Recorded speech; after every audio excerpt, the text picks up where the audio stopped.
Okay, so a lot of people ask about like what is the right size for my house, size air conditioning. Some people say, oh, I need a bigger unit sometimes, which is almost never the case. The typical rule of thumb has always been about 500 square feet per ton. So if you have a 2,000 square foot house, then that would usually call for about 4 tons. Some of the manufacturers on the higher end equipment will say 400 square feet per ton.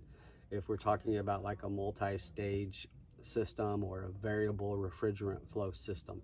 I would say that 75% though of the applications we do are 500 square feet ish per ton. When it comes to sizing, the homeowner will just leave it to us to figure that out. And there are calculations that we do to make sure that it's correct. I would say 95% of the time, whatever's in the house that we're replacing, that's usually the right size. There are going to be some situations where we do go up if a room or a garage or something like that has been added to the conditioning part, but for the most part, we pretty much stick with what was in there before. When the customers talk about needing a bigger unit, usually that's because certain rooms don't get enough air, and it's more of a ductwork rework is how we address those issues.